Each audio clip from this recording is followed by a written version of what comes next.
Ciudad Futura con Virgilio Acuña Peralta.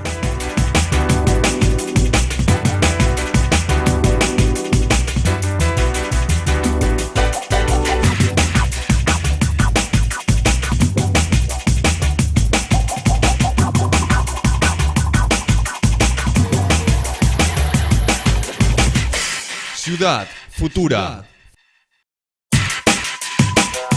Hoy, en esta edición de Ciudad Futura, la prevención y gestión de riesgos es asumida por el despacho del congresista Virgilio Acuña para preparar a la población frente a los desastres. También juramentaron los primeros parlamentarios jóvenes de Lambayeque. Reviviremos la ceremonia de apertura del año académico en la Universidad de Lambayeque. Además, conozcamos el quehacer legislativo del congresista Virgilio Acuña Peralta y su defensa de la educación y del saneamiento básico para viviendas en Lambayeque. Esto y mucho más, hoy en Ciudad Futura.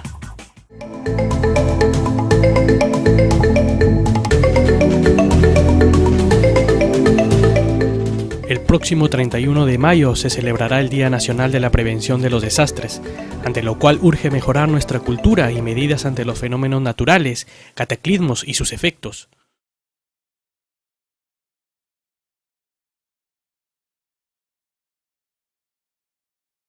El congresista Virgilio Acuña Peralta ha asumido la labor de la prevención como un factor importante y desde su despacho viene desarrollando espacios para sensibilizar a la población respecto a respuestas frente a los movimientos telúricos y tsunamis.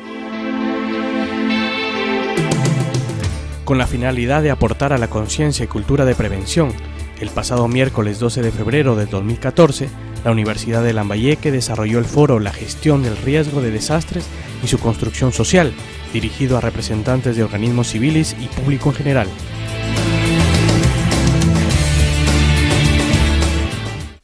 El evento tuvo la participación del presidente de la Red de Gestión de Riesgo y Desastres de Lima, ingeniero José Luis Amado Travesaño, del director ejecutivo de Instituto de Investigación y Capacitación Municipal, INICAN, Álvaro Ugartubillo, del jefe de la Dirección Desconcentrada del Instituto de Defensa Civil INDECI, de la región de Lambayeque, Carlos Echavarría Munarriz, además del congresista de la República, ingeniero Virgilio Acuña Peralta, fundador de la Universidad Anfitriona. Cada uno de los expositores aportó información técnica, estadística, fuentes y experiencias que eran aprovechadas por cada uno del público participante, que interesado se había dado cita en los ambientes de la Universidad de Lambayeque. Las recomendaciones y hasta las críticas estuvieron presentes por parte de los expositores, dirigidas a los entes de gobierno local y funcionarios públicos, en cuyas manos está hacer cumplir la normativa de prevención vigente.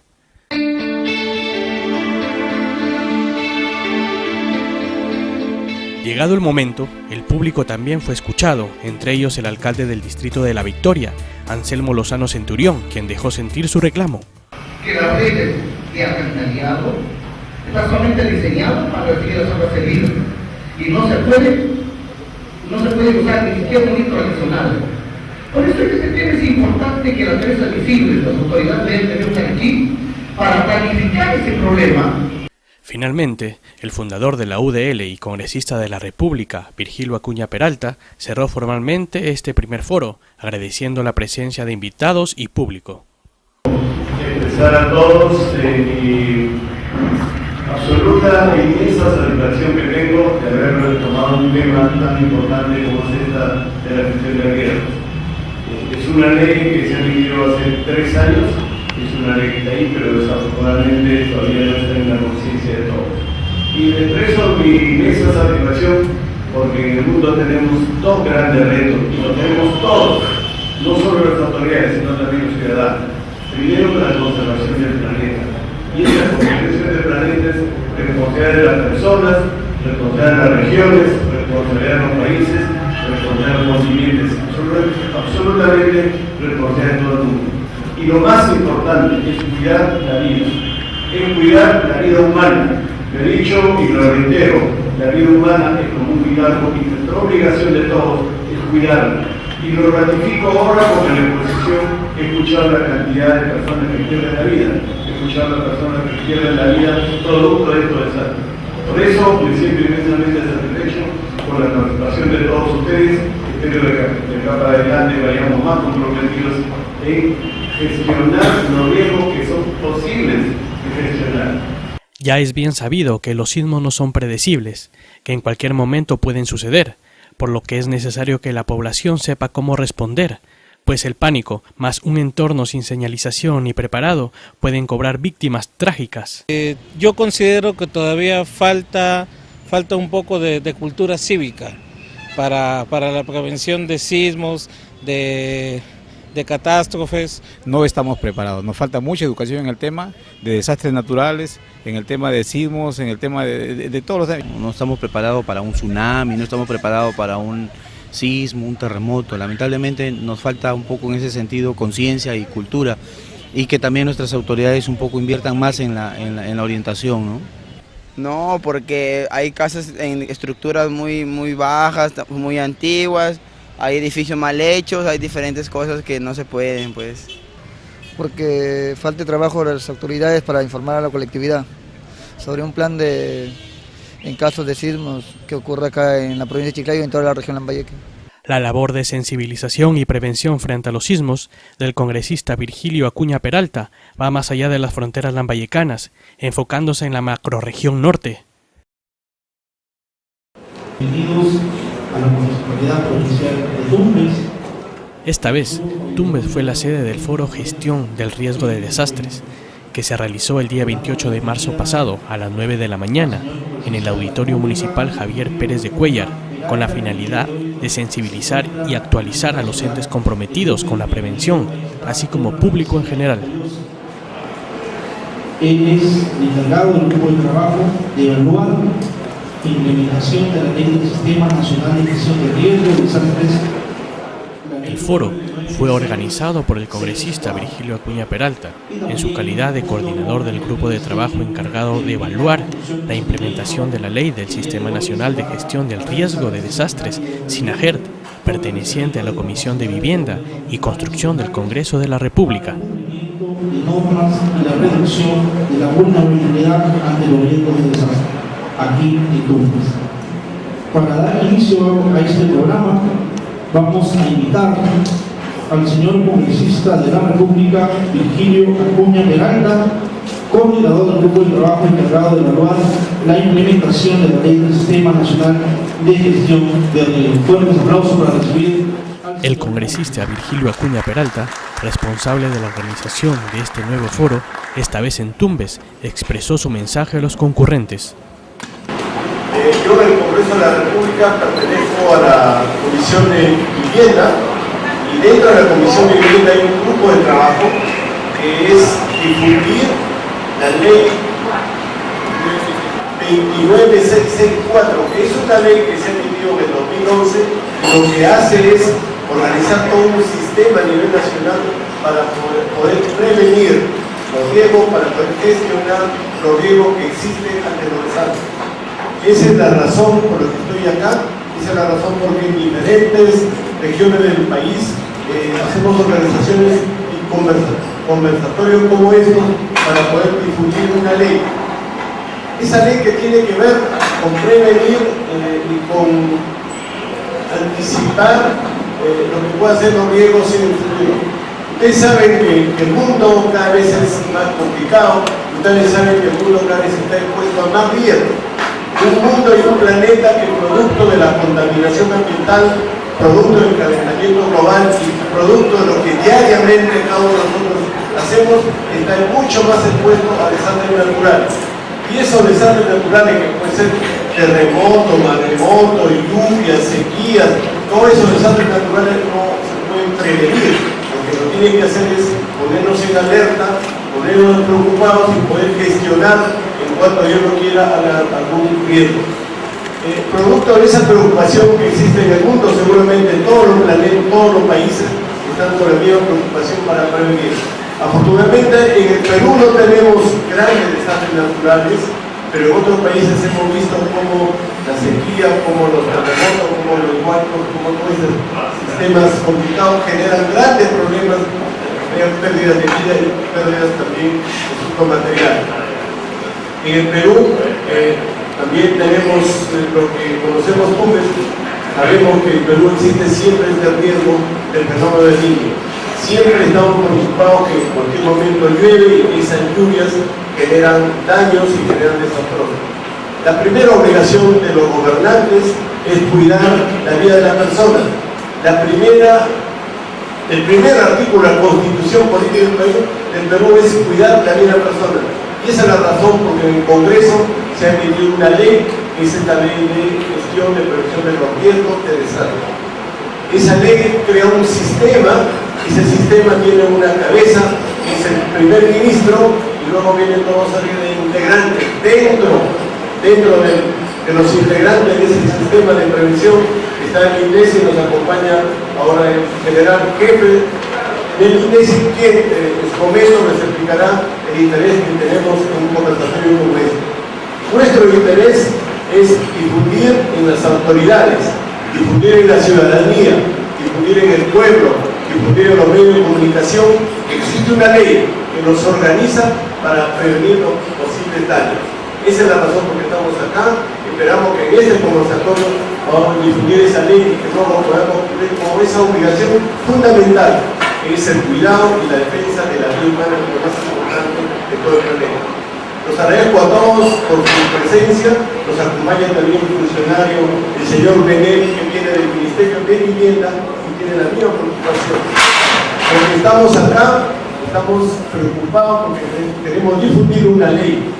Y esa ley será ahora comentada en un canal para adelante, vamos a estar preparados y vamos a estar alertas para atender cualquier sistema o cualquier riesgo que pueda venir adelante. Al señor congresista de la República, Virgilio Acuña Peralta. Tras el terremoto de 8.3 grados Richter que azotó el norte de Chile, la conciencia por la prevención nunca empezó a motivarse tanto. No es para menos, nadie quisiera ser víctima, morir o resultar herido, pudiéndose minimizar los efectos del movimiento sísmico, mediante una cultura de prevención seria y colectiva.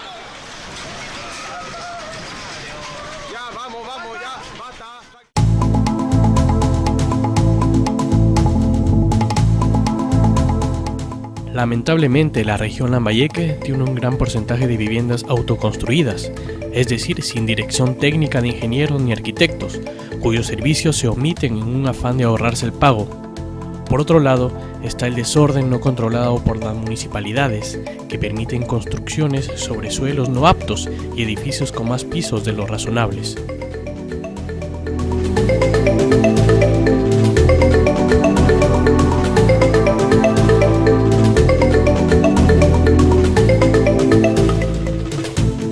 No solamente acá en Chiclayo, sino también visitemos Lambayeque y Ferreñafe, que tiene casonas antiguas en la cual se le tiene que tomar muy importancia para que pueda prevenirse de algún desastre y pueda ocasionar, bueno, ojalá Dios no quiera, muertes de varios ciudadanos, ¿no? Y muchos de ellos están en el centro de la ciudad donde transita mucha gente y ya se ha visto casos en los que se han caído, se han derrumbado y ha ocasionado accidentes. Entonces no esperemos que esto suceda porque después vamos a lamentar estas cosas, ¿no? Mira, en esos edificios a veces se trabajan, hay institutos, colegios que utilizan esas malas estructuras, pero como colegios, institutos, y suponte que un sismo puedan derrumbarse todos, los dañados serían los niños o las personas que trabajan ahí. Es claro que cuando la naturaleza azota, el hombre no puede detener su ira, pero sí puede ir adaptándose y previniendo para reducir los riesgos y daños, y en mérito a ello, la Universidad de Lambayeque ha asumido un rol protagónico.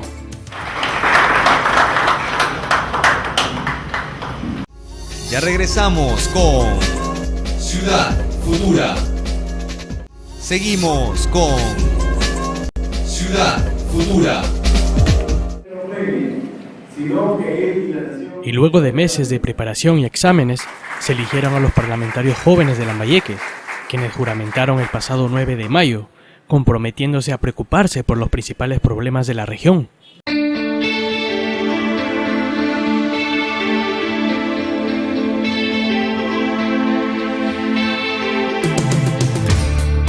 La Universidad de Lambayeque fue sede de la convocatoria del Parlamento Joven. que en su etapa de capacitación reunió aproximadamente 200 jóvenes durante el pasado jueves y viernes para conocer más sobre las funciones de los parlamentarios, así como el liderazgo tan necesario para representar y gobernar un país. Ya antes, la cita del Parlamento Joven fue en Ancash y Cajamarca, y luego de Lambayeque pasarán a Piura, donde jóvenes de entre 18 y 29 años de edad participan de este programa que desarrolla la Oficina de Participación, Proyección y Enlace con el Ciudadano del Congreso de la República.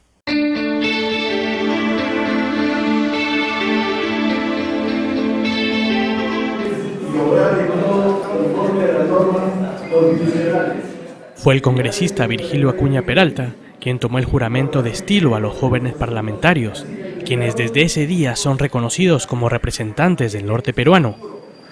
Si así lo hace, que Dios y la patria lo premien, sino que Él y la nación se lo levanten.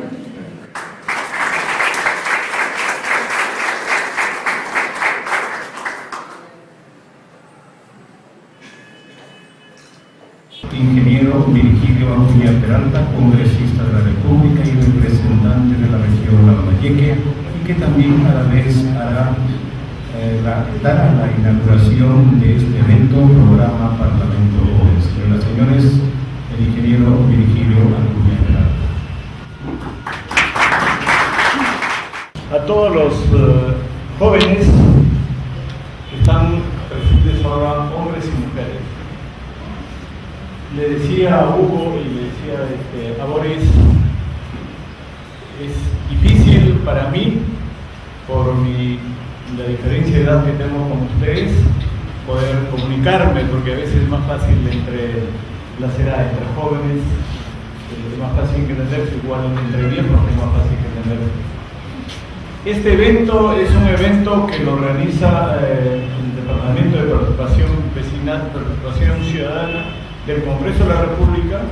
Lo está organizando en diferentes regiones, que creo que ayer donde habían estado en Piura, nos toca ahora en Chiclayo e irán a otras regiones. El objeto es promover, el objeto es buscar cómo los jóvenes puedan, en primer lugar, enterarse cómo funciona el Congreso de la República, y en segundo lugar, cómo podemos nosotros motivarlos a ustedes para que puedan intervenir en política. ¿Han escuchado esa vieja frase de Aristóteles, ¿no?, de que el hombre es político desde que nace? Así que en el Congreso estamos tratando de cumplir ese compromiso de motivar a los jóvenes para que puedan participar en política, porque el mundo sigue su turno y nosotros vamos cambiando constantemente.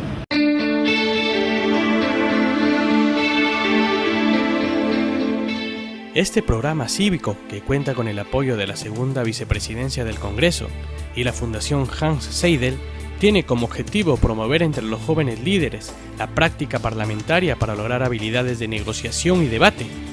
Todo ello se logra con el desarrollo de talleres de capacitación, simulando labores de las comisiones y los debates en el Pleno del Parlamento. Un pensador decía, cada país tiene los políticos que se merecen, sus autoridades que se merecen. Y creo que es rol esencial de la juventud asumir el liderazgo político, pero jóvenes bien preparados, jóvenes con trayectoria. Y este es el sentido y el camino que estamos tomando y creo que es el correcto. Los jóvenes participantes también tuvieron la oportunidad de dirigir preguntas al expositor. Cuyo objetivo ético es el bienestar general del pueblo. ¿Podría explicar la connotación de gobierno en este sentido? Ya, muy bien, no hay problema.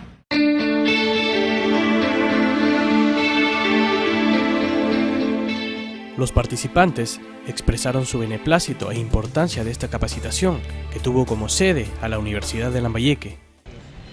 Felicitarles, ¿no?, y dar gracias por la oportunidad que nos están dando, debido a que no se suele siempre hacer, ¿no? O a la región Lambayeque quizás no le han tomado mucha importancia, porque bueno, yo primera vez que participo y es una gran oportunidad de verdad, de que si ingresamos en el examen o no ingresamos no significa que ya nos vamos a derrumbar y quedemos ahí, al contrario, seguir adelante. Si no ingresamos en ese examen, seguir, ¿no?, con nuestro liderazgo, seguir con esas ideas de algún día quizás estar frente al gobierno. La juventud tiene un rol importante en la política, ya que es lo decisivo para en estos tiempos.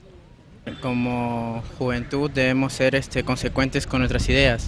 Creo que la juventud más que todo somos los llamados en estos momentos a asumir el liderazgo que muchas autoridades han perdido, ¿no? Entonces sería bueno también tratar de hacerles llegar nuestro sentir y lo que pensamos y lo que queremos hacer y lo que queremos también para nuestro pueblo, ¿no? En todo caso para nuestra región. Bueno, agradecemos a la invitación de la Universidad Privada de Lambayeque y al ingeniero Virgilio Acuña, ¿no?, por la invitación. Estoy impresionado y a la vez gratificante por la competencia ante tantos jóvenes que han venido. Honestamente yo no pensé encontrar un salón lleno y es bueno felicitar que el gobierno genere estos espacios de apertura y formación política.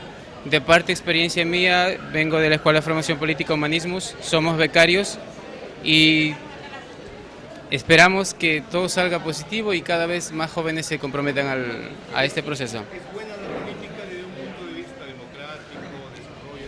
Es esencial.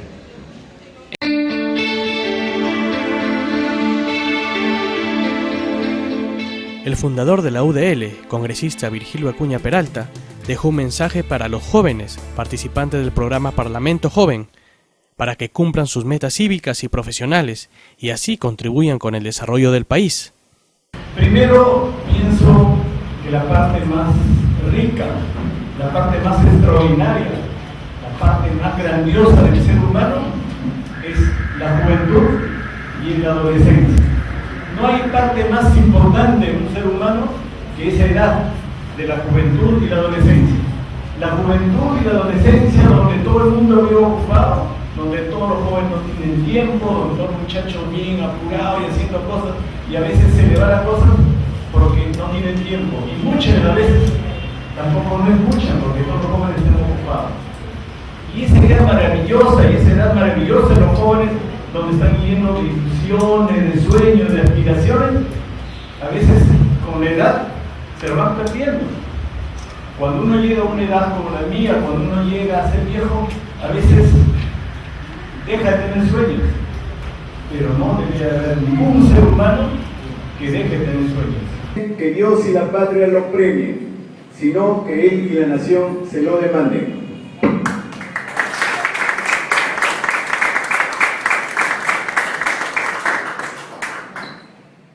Así, el trabajo que empezó hace unos meses culmina con su primer cuadro de líderes juveniles lambayecanos, listos para el trabajo en el marco del programa Parlamento Joven, que desarrolló sus jornadas en la Universidad de Lambayeque.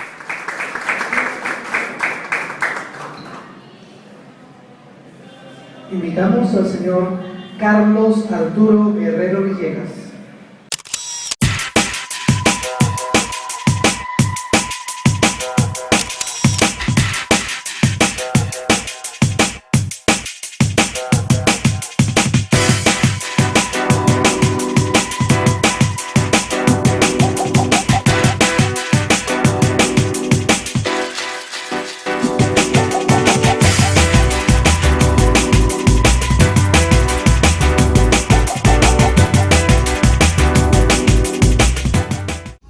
Ya regresamos con Ciudad Futura. Seguimos con Ciudad Futura.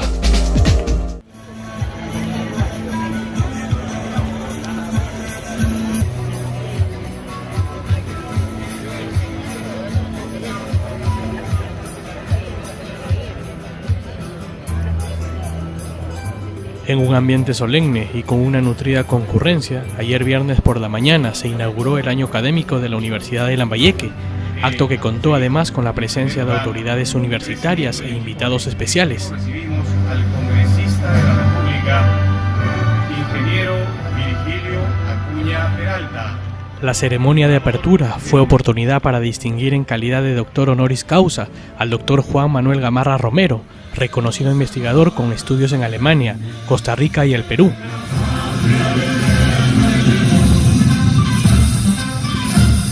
Durante el acto, fue la primera autoridad universitaria la que destacó los méritos del ilustre invitado para su distinción como doctor honoris causa.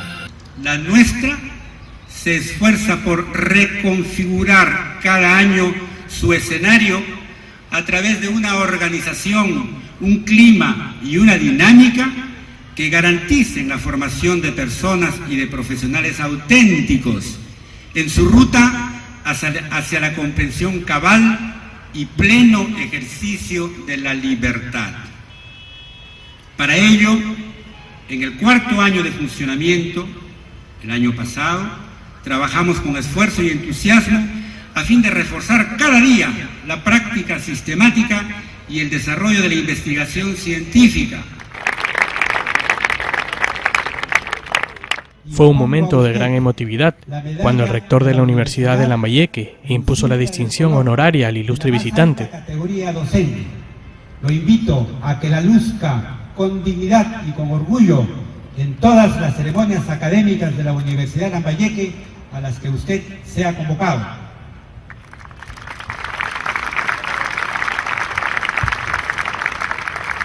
Igualmente, como símbolo del cúmulo de conocimientos, de experiencia y de sabiduría que ha atesorado usted durante su vida.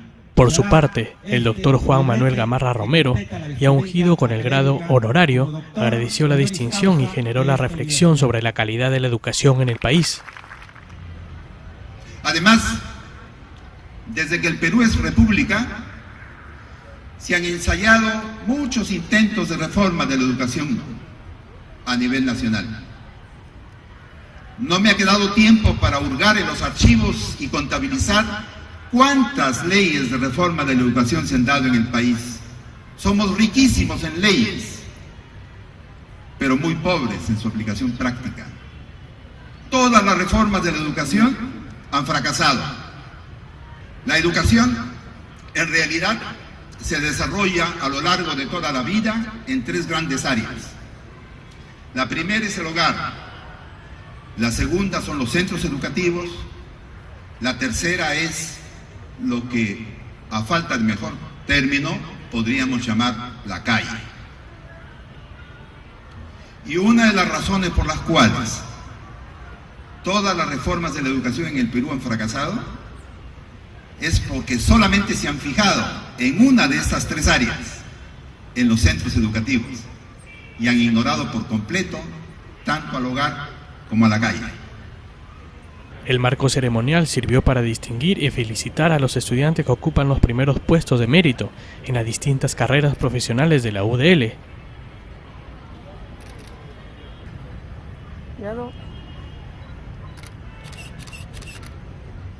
De igual forma, este acto especial fue aprovechado para incorporar a la docencia ordinaria en las distintas categorías a varios integrantes de la plana docente de la UDL.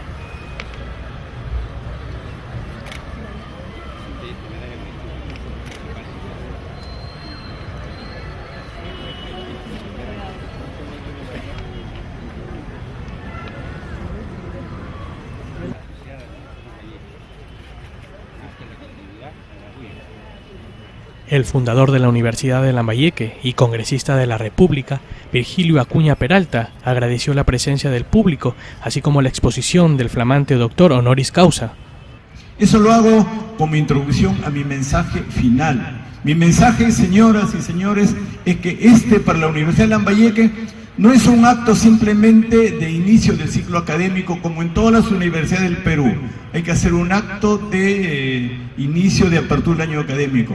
Nosotros queremos instruir como cultura, como forma de ser, como universidad, como institución que ve el mundo en forma global. Queremos instruir que cada vez que iniciamos un año académico queremos trasladarles a ustedes cultura diferente. Porque, ojo, vivimos en un mundo que es totalmente globalizado. Vivimos en un mundo que es único, vivimos en un mundo que es plano, que en la misma medida como ahorita acá hay 100 o 200 personas que me escuchan y que me ven, seguramente a través de las redes sociales hay cientos de miles de personas que en este momento nos están escuchando y nos están viendo. Y ahí, en el mundo tenemos 3 grandes responsabilidades. Todos, no solo los políticos, no solo los rectores ni los profesores, todos tenemos 3 grandes responsabilidades en el planeta.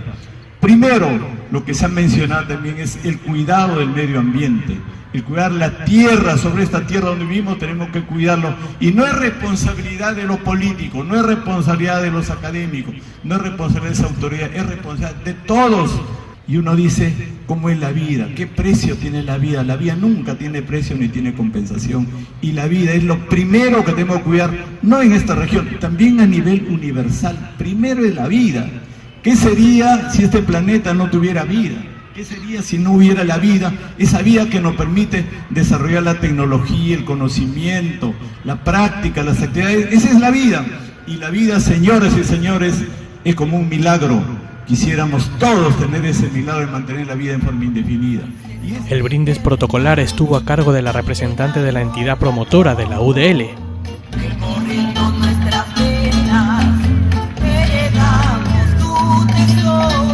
En primer lugar, gracias por visitarnos hoy día en la Universidad de Lambayeque.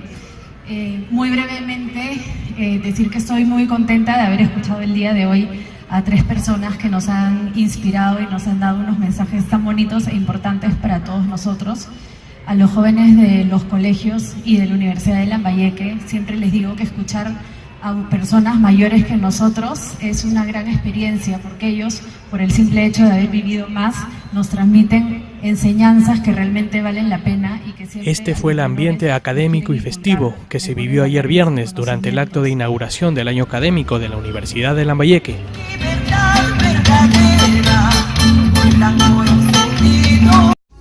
Ya regresamos con Ciudad Futura. Seguimos con Ciudad Futura. Crisólogo, cedemos el uso de la palabra al congresista Virgilio Acuña. Muchas gracias, presidente. Pues intermedio para saludar al señor ministro de Vivienda. Ministro, yo tengo acá 3 años consecutivos en esta comisión, por lo tanto ya estoy enterado de toda la problemática y estoy enterado de la información, la propuesta, la idea que el ministro anterior, señor Cornejo, nos ha explicado. Y dentro de esa información y la política que ha tenido el ministro del Interior y la que ahora usted le ha explicado, hay 2 sectores, ministro, que me preocupan profundamente y que quisiera que usted, si no puede ahora, pero más adelante nos explique cuáles son las políticas o qué acciones va a tomar para poder resolver 2 temas que son sumamente importantes, sobre todo para la población que tiene menos recursos y para esa población que el gobierno tanto interés tiene en incluirlos. El primer sector, ministro, es el tema de los centros poblados, de los caseríos, de los pueblos más pobres, esos pueblos que tienen 500 personas, 800 personas o 1000 personas. Ese es un tipo de saneamiento rural que ahora usted lo ha explicado, que son cerca de 2 millones de personas, pero que no tienen agua y desagüe. Entonces ahí la pregunta es cómo resolver, porque además esos centros poblados no tienen presupuesto para hacer expedientes técnicos, no tienen presupuesto para hacer gestiones, no tienen presupuesto para hacer todo el seguimiento a la búsqueda de su atención. Entonces, habiendo 2 millones de personas, habiendo 2.500 centros poblados que requieren esa ayuda y estando comprometido este gran sector que el gobierno lo pretende atender, la pregunta es cómo va a resolver, con qué presupuesto y qué medidas inmediatas se puede tomar para atender ese desarrollo, ese saneamiento rural, que es lo que el país necesita. Esa es la primera preocupación. Y luego una segunda preocupación que tiene que ver también con un interés nacional, porque cuando hablo de los centros poblados no estoy hablando de mi región, que es Lambayeque, sino estoy hablando del interés nacional. Igual pasa, ministro, con los pueblos jóvenes. Los pueblos jóvenes, y para hablar de agua y desagüe, primero tenemos que hablar de la titulación. Ningún pueblo joven puede tener agua y desagüe si no tienen títulos. Ningún pueblo joven puede acceder a veredas, áreas deportivas, áreas recreativas, que también tienen derecho, porque siempre hablamos con agua y desagüe y nunca pensamos que los pueblos jóvenes tienen derecho también a divertirse, tienen derecho a áreas públicas, tienen derecho a parques y a jardines. Entonces, mientras no tengamos los títulos, es un tema muy difícil. Yo no tengo realmente un conocimiento cuántas viviendas están por sanear en todo el Perú. Usted ha dicho que van a sanear cerca de 300.000 viviendas. En Lambayeque tenemos 18.000 viviendas. Entonces, se ha hablado en términos generales que podrían sanear 300.000 viviendas, pero la pregunta es de qué manera y específicamente en Lambayeque, ¿cuándo pueden empezar el proceso de saneamiento de viviendas? Que ese es el tema principal, porque si no entregamos títulos, luego no pueden acceder a nada. Quizá antes que pensar en poner el agua y desagüe, lo más importante es la titulación. Le hago este comentario, ministro, porque el tema de titulación, inclusive acá en la Comisión de Vivienda, tenemos varios proyectos que vienen de la región Piura, la región Lambayeque, la región La Libertad, tal vez otras regiones también del país han presentado proyectos de ley que tienen que ver con la titulación. Entonces, la pregunta en términos concretos, ministro, es ¿cuándo y de qué manera se va a resolver el tema de la titulación de los pueblos jóvenes? Y le hago este comentario porque en la mañana que hemos tenido una reunión con el presidente del Congreso por otro tema, está el Frente de Desarrollo de los Pueblos Jóvenes del Perú, que han pedido una cita con el ministro de Vivienda, hasta aún no lo atienden. También aprovecho para solicitarle esa atención al Frente de Desarrollo de los Pueblos Jóvenes del Perú, que han pedido una cita con usted y que, bueno, lo veremos más adelante. Entonces, ministro, ese es el enfoque nacional y ahora lo que quisiera referirme es a mi región, señor ministro. En mi región y con el ministro anterior, con el señor Cornejo, hace 2 años hemos ido junto con los alcaldes reclamando 5 proyectos de agua y desagüe. Yo no sé si usted puede tomar nota o algunos asesores, pero quisiera, ministro, que tenga en cuenta un proyecto que le hemos venido conversando con el ministro Cornejo. Él está enterado porque 2 años consecutivos ha estado atendiendo a los alcaldes. Un proyecto de agua y desagüe de Pozo Pe Alto, el SNIP es 237383. Proyecto de agua y desagüe de San José, cuyo SNIP es 177659. Proyecto de pavimentación del distrito Chongoyape, el SNIP es 234287. Y en Trujillo estamos gestionando, está el colega Ramón, el proyecto de agua y desagüe del distrito La Esperanza, que es un distrito también muy abandonado, cuyo SNIP es 111161. Esos proyectos, señor ministro, lo hemos ido conversando con la gestión anterior y yo le ruego que ojalá pueda darle la continuidad para poder ser atendidos a estos pueblos que tanto se requieren. Finalmente, ministro, quisiera agradecerle porque esta mañana ya conversaron con la viceministra y acá está el alcalde de Pacora por un proyecto de Pacora que está en la ley de presupuesto, pero le faltaba un dinero para que la obra se pueda concluir. Es agua y desagüe de Pacora, cuyo SNIP es el 272795. 272795. Yo sé que el alcalde esta mañana habló con la viceministra y esperamos que se pueda terminar esa gestión.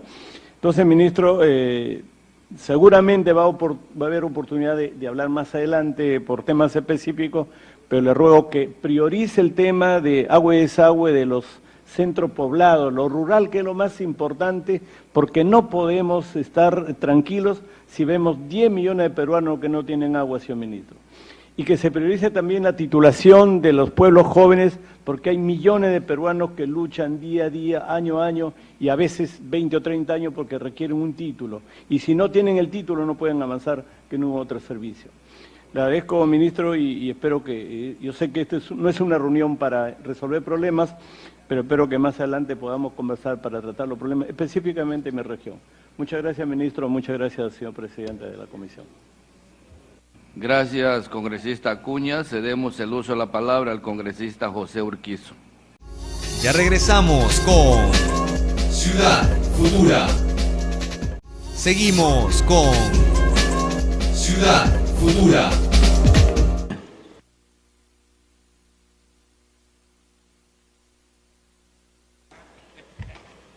Muchas gracias, presidente. Por intermedio de mi saludo al señor ministro de Educación.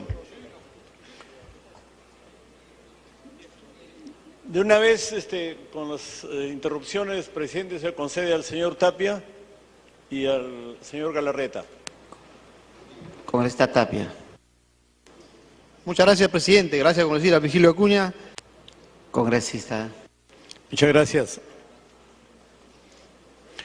Estimados colegas y señor ministro, cuando hablamos de educación, por supuesto que tenemos que tener una visión de largo plazo y una visión global. En un mundo donde todo está globalizado, en un mundo donde está globalizado la tecnología, donde está globalizado la parte financiera, un mundo donde está lleno de acuerdos comerciales, cientos de acuerdos comerciales, hace que la población y hace que los ciudadanos tengan una formación íntegra y una visión mundial. Y en ese sentido, colegas, estando con un ministro que se ha formado en universidades prestigiosas, estando con un ministro que ha trabajado en una institución de nivel mundial como es el Banco Mundial, estando con un ministro que conoce lo que es la tendencia del mundo, lo primero que hay que preguntarnos, ministro, si realmente este proyecto tiene que ver con la gran reforma de educación que el país necesita. Uno de los grandes desafíos de los países en general, aún no siendo democráticos, tiene que ser la educación. Y yo me pregunto, ministro, con este programa y con la situación actual que tenemos en educación, donde repetimos conocimientos de hace 50 años, donde tenemos una educación que se repite década tras década, donde tenemos profesores acartonados en una sola línea que no pueden modificarse, donde no tenemos infraestructura.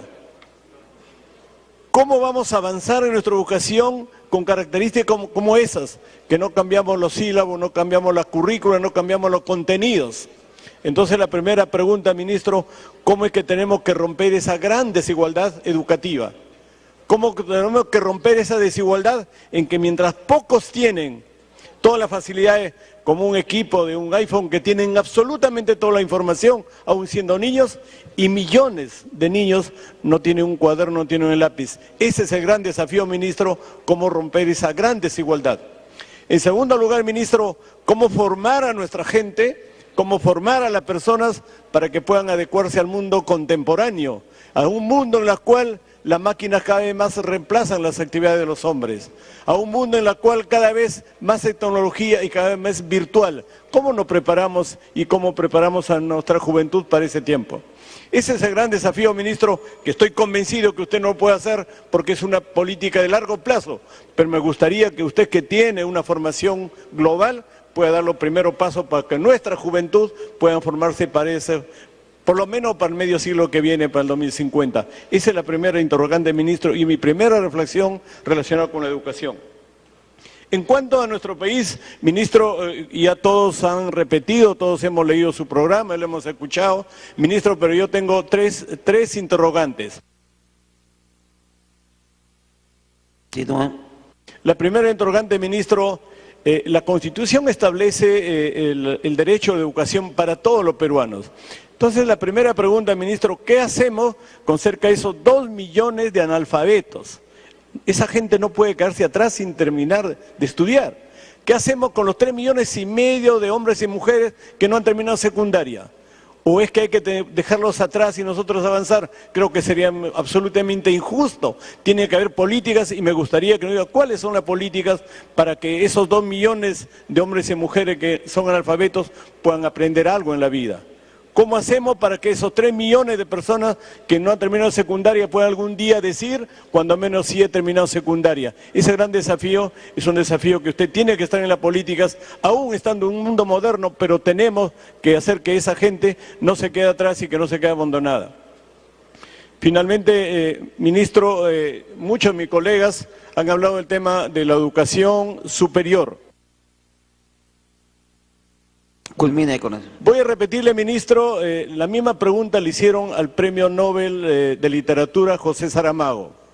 A José Saramago le preguntaron qué hacemos con la universidad y él respondió que la universidad es como cuando las ciudades se alimentan de agua contaminada. A una ciudad que le llegue el agua de los ríos, las quebradas, las lagunas contaminadas, por más que la ciudad siga potabilizando el agua, siempre va a venir agua contaminada. No estoy diciendo que los chicos de primaria y secundaria vengan contaminados, pero creo que el mensaje de Saramago es que tenemos que insistir en primaria y secundaria. Resuelto el tema de primaria y secundaria, el tema de las universidades está resuelto, porque si no siempre vamos a recibir en las universidades gente que le falta preparación. Esa es la invocación que, como le digo, no es que yo lo diga, yo he leído y le he escuchado al Premio Nobel de Literatura relacionado con el tema de la universidad. Finalmente, ministro, usted está proponiendo un programa nacional de infraestructura. Congresista Rolando Reatey. Congresista Acuña.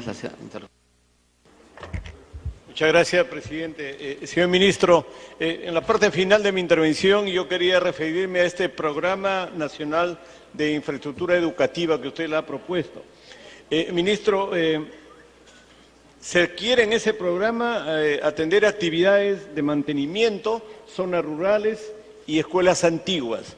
Yo particularmente creo, ministro, por la experiencia que tenemos, que sería mejor que en vez de centralizar en un programa nacional se pueda hacer los convenios con los gobiernos regionales y con los gobiernos locales. Y le digo esto, ministro, porque en el año anterior hemos tenido un problema con un proyecto que se llamó Mi Riego. Le asignaron 1.000 millones, centralizó el ministerio y solo a fin de año gastaron 30 o 40 millones de soles. Entonces, en aras de que la inversión sea oportuna y sea eficiente, ministro, yo le ruego que en vez de crear un programa nacional, que se pueda hacer convenio con los gobiernos regionales y con los gobiernos locales. Muchas gracias, ministro. Gracias, presidente. Gracias, congresista Lescano. Ya regresamos con Ciudad Futura. Seguimos con Ciudad Futura. Gracias, presidente. Gracias, estimados colegas. Presidente, yo he solicitado a través de un oficio la presencia del señor director ejecutivo de Proinversión a esta comisión porque encuentro serias dudas y muy poca transparencia respecto a la concesión de este proyecto. Yo no soy miembro de esta comisión, pero lo dejo como planteamiento a los colegas que están acá, que para este proyecto hago 4 pedidos. Primero, que se investigue y se busque la nulidad de esta licitación y, por supuesto, la investigación a los que otorgaron la buena pro de este contrato. Segundo, que se cite al Consejo Directivo de Proinversión, que lo integran 4 o 6 ministros, porque así como esta concesión que es extremadamente desfavorable para el país, hay otras concesiones que son sumamente desfavorables, son abusivas y que le hacen daño a la economía del país, y es necesario que vengan los ministros a explicar estos procesos de concesiones, porque así como están las cosas, hay empresas que a través de contratos como estos, con falta de transparencia, se pueden llevar del país 100.000 o 200.000 millones de la economía. El tercer pedido, presidente, es que se cite a la jefa de Ocitran para que nos informe qué trabajo está haciendo respecto a las concesiones otorgadas. Como sabemos, hay concesiones en la Panamericana Sur, en la Panamericana Norte, en la Transoceánica, en los peajes de Lima. Por lo tanto, es importante que la jefa de Ocitran venga y explique qué acciones de control está tomando respecto a estas concesiones. Y finalmente, el cuarto pedido, presidente, es que se oficie al Congreso panameño para que, dado que estas mismas empresas que han tomado la concesión de la línea 2 del tren eléctrico tienen conflictos de corrupción en Panamá, igual creo que sería importante que nosotros como Congreso podamos oficiar al Congreso panameño y que nos informen cuál es la situación de estos actos de corrupción en el canal de Panamá, el cual a través de este consorcio están paralizando la obra y han logrado o están reclamando un incremento de $1.600 millones adicional al contrato firmado. Esos son los 4 pedidos y ahora, presidente y estimado colega, voy a explicar las razones por qué hago estos pedidos. Para el señor Illescas directamente, las bases del concurso decían que el ganador de la buena pro debe ser el que le pide menos subsidio al Estado.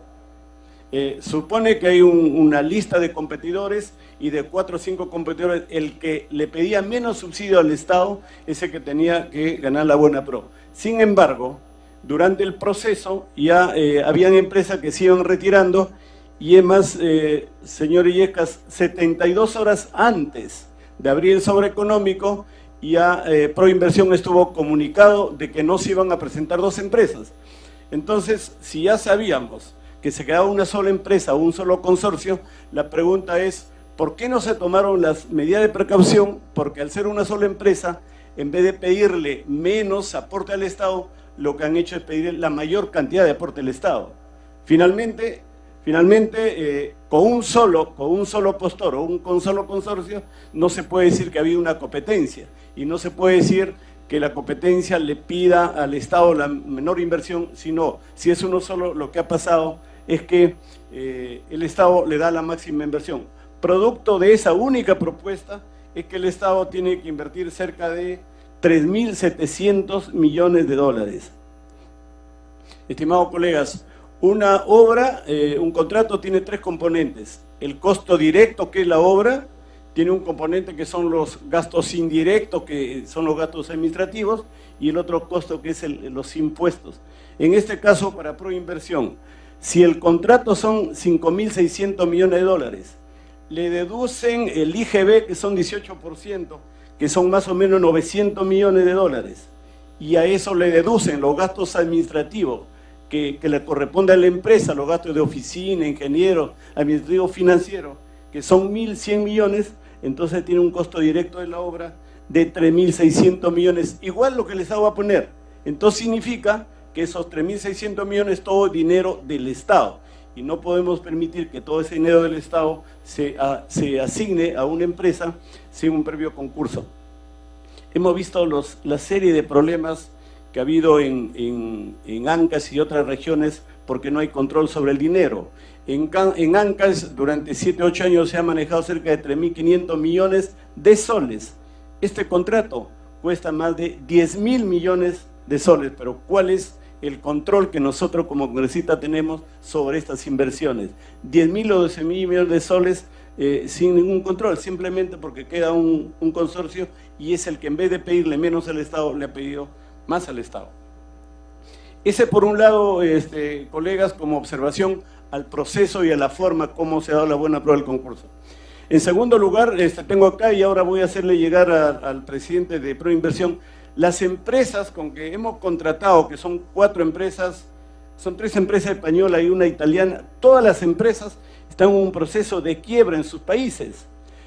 Acá en el Perú, cuando un ciudadano va a comprar una refrigeradora, va a comprar un televisor, primero le piden el Infocor, si no tiene deuda, si no, no le paga. ¿Cómo es posible que se pretenda contratar con 4 empresas que están en absoluta quiebra? Estas son la lista de empresas, y son noticias de hace 2 o 3 semanas. Entonces el jefe de Proinversión ha tenido que saber con quién contrata, ha tenido que saber que estas empresas, la empresa Impregilo italiana, además de denunciada por corrupción en Italia, tiene los problemas de deudas. La empresa ASC, que acá en este consorcio interviene como Iridium, tiene acá el listado de 5 obras paralizadas en Estados Unidos y en España, y además tiene un endeudamiento de 1.800 millones de euros en España. La empresa, creo que la empresa que más conocida es acá, la empresa FCC, que aparece acá con otro nombre porque son subsidiarias, acá a este lado, de 1.700 millones de euros como endeudamiento. Entonces, la pregunta, señor presidente de Proinversión, ¿será usted capaz de firmar un contrato con empresas que en otro país están en quiebra? ¿Será usted capaz de firmar contrato con empresas que no nos dan ninguna garantía porque en otros países han paralizado obras? Y como ejemplo tenemos ya que en otro país inclusive han condicionado y han chantajeado al pueblo panameño para exigirle 1.600 millones de dólares más. Esa es la pregunta, la sustentación respecto a la empresa que van a contratar. Y finalmente, presidente y estimados colegas, la razón por qué tiene que suspenderse este convenio es porque tiene que explicarnos. En una concesión de 35 años, un ratito, La pregunta para el señor Yeke, una concesión de 35 años, ¿cuánto es el flujo de ingresos? Y de esos ingresos, ¿cuánto le corresponde al Estado y cuánto a la empresa peruana? Porque si ingresa 100 millones por año en el tren y el Estado pone el 70% de las inversiones, supone que los ingresos también debería ser el 70% para el Estado peruano. Porque ¿por qué razón el Estado tiene que poner el 70% del costo? Entonces quiero que nos responda cuánto ingresará anualmente en el tren eléctrico y de esos ingresos, cuánto le corresponde al Estado y cuánto le corresponderá al constructor. No vaya a ser que sea como en los peajes de Lima, que las concesionarias no ponen nada y de los ingresos totales solo le asignan a la municipalidad 6%. Ese tipo de abusos en el Perú no podemos permitirlo. En los peajes de Lima ingresan 100 millones y de los 100 millones solo le dan por año 6 millones y el resto son para las concesionarias. En este caso deseo que nos explique cuál es el flujo de ingresos en los 35 años y cuánto será para el Perú y cuánto para las empresas, teniendo en cuenta, como es lógico, y es tan simple calcular que la empresa o la entidad que pone más dinero supone que siempre va a tener mayor beneficio. Esperamos que en estas condiciones el Estado, que está invirtiendo cerca de 3.700 millones de dólares, sea el que se queda con los beneficios de los ingresos. Eso es todo, presidente, y espero que mis 4 puntos que lo he pedido puedan ser discutidos y puedan ser evaluados en esta comisión. Muchas gracias, presidente. A usted con Ciudad Futura con Virgilio Acuña Peralta.